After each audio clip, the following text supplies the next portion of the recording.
kali ini kita akan membahas mengenai lahirnya paham-paham besar dunia dan pengaruhnya terhadap gerakan nasionalisme Asia dan Afrika.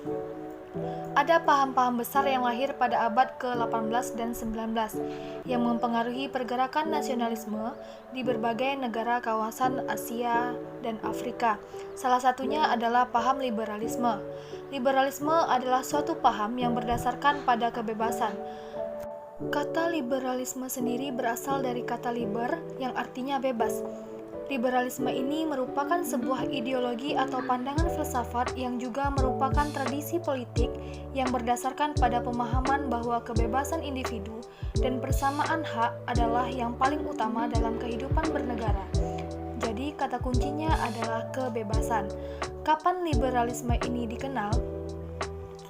Sebenarnya, liberalisme itu sedang berkembang sejak masa Renaissance sekitar abad ke-14, yang mana Renaissance ini sebuah gerakan kultural yang menginginkan adanya kebebasan manusia atau individu sebagai makhluk yang bebas. Kebebasan pada masa Renaissance bertumpu pada kebebasan bertindak, berekspresi, dan kebebasan berpikir. Hal ini disebabkan bahwa pada masa sebelumnya terjadi sebuah delegasi ketika keabsolutan gereja mengekang kebebasan individu, terutama pada kebebasan berpikir dan kebebasan dalam bertindak. Akibatnya muncul sebuah gerakan yang dikenal dengan sejarah Renaissance yang membuka pola pikir masyarakat Eropa berubah menjadi lebih bebas, terbuka, dan mau untuk mempelajari hal-hal di luar dari keadaan keagamaan. Keutamaan liberalisme itu sendiri terjadi dalam beberapa tahap. Diawali dengan terjadinya peristiwa reformasi gereja pada tahun 1517 yang merupakan sebuah perkembangan sebuah liberalisme dalam bidang keagamaan. Kemudian dilanjutkan dengan terjadinya revolusi industri di Inggris pada tahun 1750 yang merupakan perkembangan liberalisme dalam bidang ekonomi. Pada tahap ini, liberalisme menghasilkan kapitalisme dalam sistem ekonomi yang kemudian berujung pada terjadinya kolonialisme dan imperialisme bangsa Eropa. Selanjutnya, terjadinya revolusi Amerika pada tahun 1776 merupakan perkembangan liberalisme yang mengarah pada lahirnya nasionalisme. Kemudian terjadinya revolusi Prancis yang terjadi pada tahun 1789 merupakan wujud dari perkembangan nasionalisme yang melahirkan sistem demokrasi dan sosialisme di Eropa. Nah, apa pengaruh liberalisme terhadap gerakan nasional di Asia Afrika? Jadi, sebenarnya liberalisme itu datang ke Asia Afrika dibawa oleh bangsa Eropa sebagai dampak dari kolonialisme dan imperialisme. Dan mengapa hal ini dikatakan sebagai dampak kolonialisme dan imperialisme? Karena masa penjajahan orang-orang Eropa di Asia dan Afrika menyebabkan terbukanya pola pikir bangsa-bangsa Asia dan Afrika bahwasanya mereka adalah bangsa yang terjajah. Oleh sebab itu, semangat liberalisme ini kembali muncul mendorong untuk bangsa Asia Afrika melakukan perlawanan terhadap praktek kolonialisme dan imperialisme bangsa Eropa. Hal ini disebabkan karena paham liberalisme memberikan pandangan bahwa setiap individu diciptakan sebagai makhluk yang bebas dan merdeka. Oleh sebab itu, penjajahan harus dihapuskan karena tidak sesuai dengan pri kemanusiaan dan pri keadilan yang sesuai dengan Undang-Undang Dasar 1945. Pada akhirnya, liberalisme ini kemudian mendorong lahirnya nasionalisme untuk melawan penjajah di berbagai wilayah Asia Afrika. Dan selanjutnya, paham sosialisme. Apa yang dimaksud dengan paham sosialisme?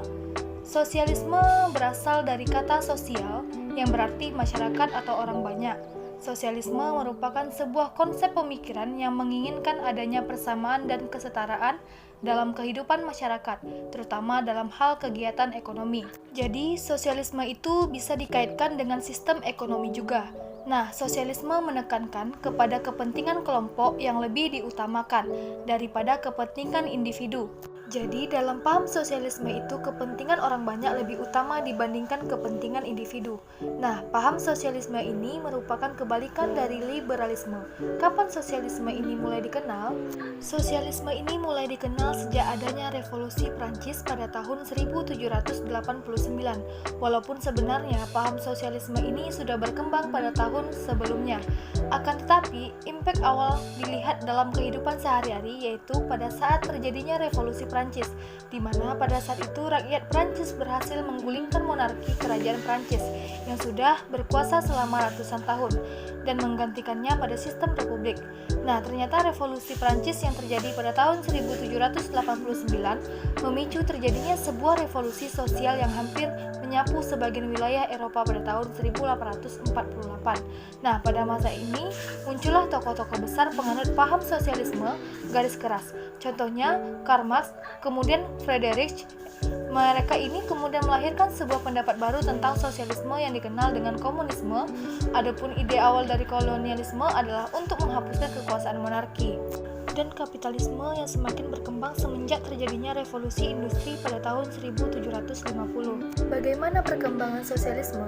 Berkembangnya sosialisme terjadi hampir di seluruh wilayah Eropa, terutama di kawasan-kawasan industri yang terdapat di kelas-kelas baru, yaitu kelas buruh di masyarakat. Sosialisme ini lahir dari adanya kesenjangan sosial yang menyebabkan terjadinya perlawanan terhadap para pemilik modal atau kaum kapitalis.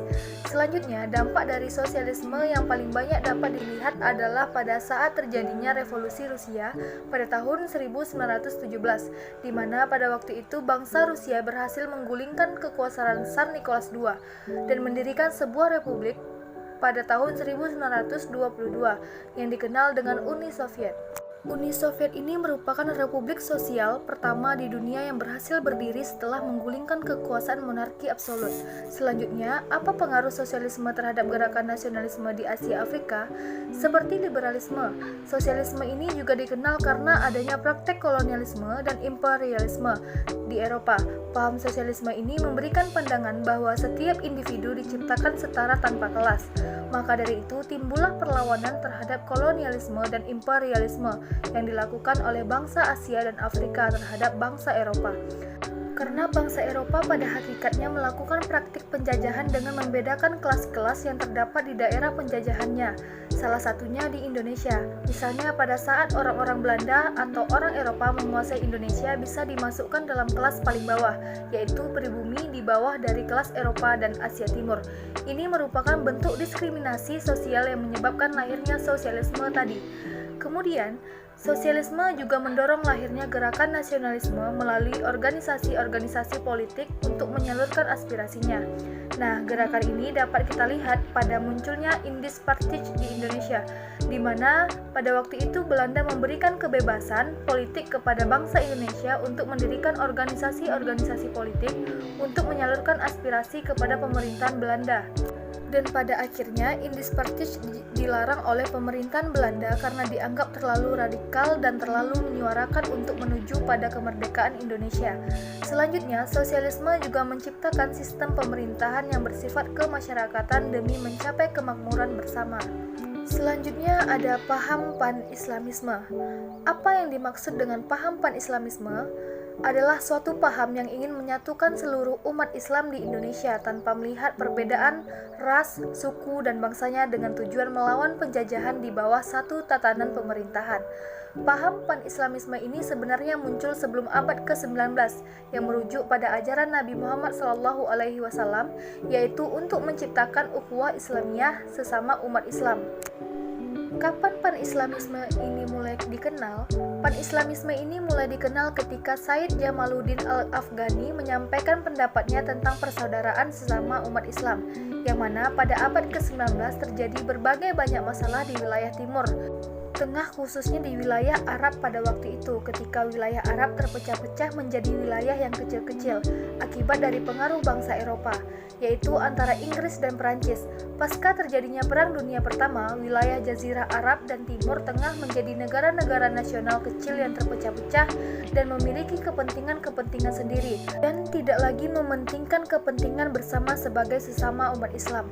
Oleh sebab itu, Jamaluddin Al-Afghani kemudian menyampaikan pendapatnya untuk menyatukan seluruh umat Islam di bawah satu bendera tanpa memandang perbedaan baik itu ras, hukum, ataupun bangsanya. Selain itu, yang menyebabkan pan-Islamisme ini muncul adalah karena adanya golongan-golongan fanatik yang menyebabkan umat Islam ini mudah diadu domba dan terpecah belah akibat persaingan politik untuk mendapatkan kekuasaan. Nah, selanjutnya bagaimana perkembangan pan-Islamisme? Pan-Islamisme ini pada awalnya berkembang di wilayah Timur Tengah yaitu di Mesir, dan kemudian berkembang ke seluruh wilayah bagian utara dan sampai ke wilayah Asia Tenggara. Lantas, apa pengaruh pan-Islamisme terhadap gerakan nasionalisme di Asia Afrika? Adapun yang menjadi pengaruh paham ini terhadap gerakan nasionalisme di Asia Afrika adalah pan-Islamisme, mendorong gerakan nasionalisme berdasarkan solidaritas keagamaan, yaitu Islam tanpa memandang perbedaan suku, ras, ataupun status sosialnya dalam kehidupan berbangsa dan bernegara. Selain itu, pan-Islamisme juga mendorong munculnya tokoh-tokoh pembaruan Islam di berbagai negara di Asia Afrika. Salah satu contohnya adalah Haji Umar Said Cokroaminoto yang berhasil mendirikan Serikat Islam untuk kepentingan memajukan para perdagangan Islam pada masa pemerintahan kolonial Belanda. Selanjutnya, paham nasionalisme. Apa yang dimaksud dengan paham nasionalisme? Nasionalisme adalah suatu paham yang ingin mewujudkan suatu konsep identitas bersama bagi sekelompok orang atau masyarakat tanpa melihat berbagai perbedaan yang ada di dalamnya, demi tujuan dan cita-cita bersama. Kapan nasionalisme mulai dikenal? Paham nasionalisme ini mulai muncul sekitar abad ke-18 pada saat muncul revolusi kebangsaan oleh bangsa Eropa maupun Amerika. Nasionalisme lahir sebagai akibat dari adanya penindasan dan penjajahan terhadap suatu bangsa baik secara eksternal maupun secara internal. Dan perkembangan paham pan-Islamisme berkembang mulai abad ke-18 sampai ke-19 yang dimulai dari wilayah Eropa sebagai reaksi terhadap pemerintahan monarki atau kerajaan yang sangat absolut pada abad ke-20. Terjadi perkembangan nasionalisme yang terjadi di wilayah Asia Afrika sebagai reaksi terhadap terjadinya kolonialisme dan imperialisme dan dilakukan oleh bangsa-bangsa Eropa. Selanjutnya, apa pengaruh nasionalisme terhadap gerakan nasionalisme di Asia Afrika? Nah, ini sudah jelas nasionalisme menginspirasi lahirnya kesadaran nasional, cinta tanah air, dan cita-cita untuk merdeka, terlepas dari belenggu penjajahan. Selain itu, nasionalisme juga mendorong lahirnya gerakan nasionalisme di kawasan Asia Afrika seperti Mesir, Turki, Cina, India, dan Indonesia. Yang terakhir ada paham demokrasi. Tentunya paham ini sudah tidak asing lagi bagi kita. Apa yang dimaksud dengan demokrasi? Demokrasi adalah suatu sistem pemerintahan di mana warga negaranya memiliki hak yang sama dan setara dalam setiap mengambil keputusan yang menyangkut hajat hidup mereka sendiri. Sistem pemerintahan demokrasi atau paham demokrasi dikenal dengan paham yang berasal dari rakyat, oleh rakyat, dan untuk rakyat. Demokrasi merupakan sistem pemerintahan yang dilaksanakan untuk melaksanakan kepentingan rakyat. Selain itu, dalam sistem demokrasi juga terdapat pembagian kekuasaan, yaitu legislatif, eksekutif, dan yudikatif. Tujuannya ialah untuk menghindari keabsolutan dari penguasa atau pemerintah yang sedang berkuasa. Kapan demokrasi mulai dikenal? Demokrasi sebenarnya sudah mulai muncul pada masa Yunani kuno, yaitu pada saat pembentukan kota Athena.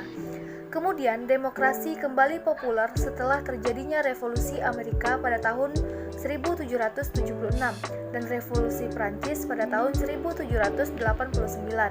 Demokrasi sebagai suatu gagasan ide untuk menciptakan keadilan bagi seluruh masyarakat atau rakyat, menggantikan sistem pemerintahan feodal dan monarki yang bersifat absolut yang memberikan keuntungan hanya pada kelompok tertentu saja. Perkembangan paham demokrasi hampir sama dengan berkembangnya paham liberalisme. Demokrasi menggantikan sistem pemerintahan monarki yang absolut. Pasca Perang Dunia Kedua, demokrasi liberal dan demokrasi sosialisme muncul sebagai dua paham yang saling bersaingan walaupun pada tujuannya adalah hampir sama, namun memiliki cara-cara yang berbeda dalam memperoleh kekuasaannya. Dan saat ini perkembangan demokrasi merupakan suatu sistem yang paling banyak digunakan oleh negara-negara di dunia. Oke, itulah tadi pembahasan kita mengenai paham-paham besar di dunia dan pengaruhnya terhadap paham nasionalisme di Asia Afrika. Saya akhiri, wassalamualaikum warahmatullahi wabarakatuh.